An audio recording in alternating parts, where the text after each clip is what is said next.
Safety above all. How many times have we heard this in our organization?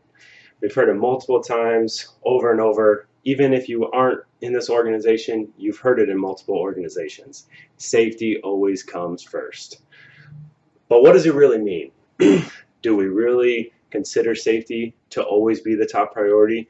Do we always think about every aspect of safety in the normal manner? I've been doing this for about 12 years now. I've been on quality-driven safety teams most of those 12 years. We've done continuous safety process improvements.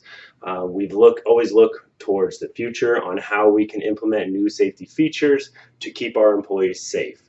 But what has hit me and struck me as of recent is we always seem to think of that short-term safety. We never really think about the long-term safety of our employees.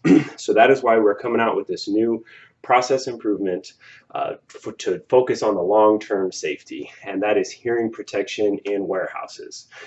The reason we have not addressed this prior to this is because we always focused on employees that had interaction with the aircraft specifically. We were so focused on their immediate damage to their eardrums that we didn't consider the effects of that noise traveling into the warehouse because we thought the employees were far enough away. But that is not the case.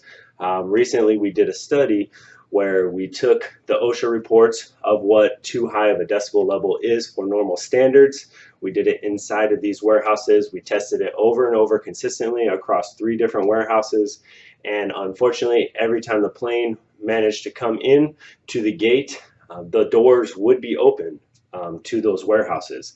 And that noise would travel in to the warehouse, almost making it 5 to 10 times louder than it would be normally at that distance, because it would get trapped in that warehouse and it would have that echo effect.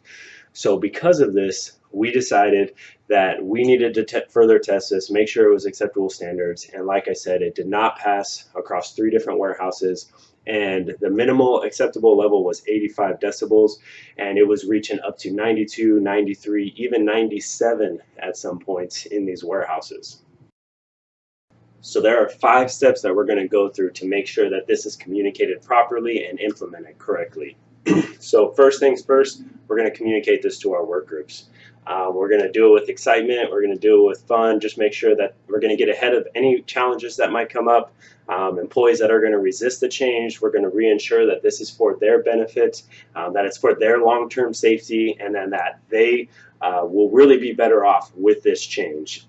Additionally, we're also going to make sure that we get in front of the challenge of being complacent. I know this is going to be a new thing for most employees, so we're really going to have to implement and stay strong, stay true to our word, that we are going to implement this change and that we are going to follow up with it. So second thing we're going to do is we're going to order this hearing protection. The cost is going to be minimal to a large organization like ours. It's going to be about $20 for about 500 pairs of hearing protection, which is very minimal to the cost of the possible safety violations that this could cause through OSHA reports and stuff like that. So cost is minimal, so make sure you order them. Third step is once we receive these orders, we are going to implement this process June 1st, 2018. So managers, please make sure you order and receive this product before then, because across the nation it is going to go live June 1st, 2018. The fourth process is that we are going to make sure that this is implemented correctly and we follow up with this. So that means consistent follow-up with the employees, monitoring, observing, direct observation of the employees, of the work groups, of the work environment, with consistent follow-up. The fifth thing is pretty much any issues with that follow-up be followed up with the safety specialist. You as a manager can really make a difference on making sure that this becomes a standardized procedure, and we will really focus and put our best attempts as managers to implement this. And if we have any issues, we can get with the safety specialist, because they are the subject matter experts in this, and they can come help you as a manager continue to follow up this process with the employees. So with all that said, I'm really excited to get this implemented. I think it's very beneficial for the employees. It really separates our short-term thinking that we've always had kind of as a safety group and really promotes it into the long-term benefit of the employees. And hopefully that'll promote further growth within this company and really stand out and impact the morale of our employees to know that we really care about them as individuals. And remember, safety above all.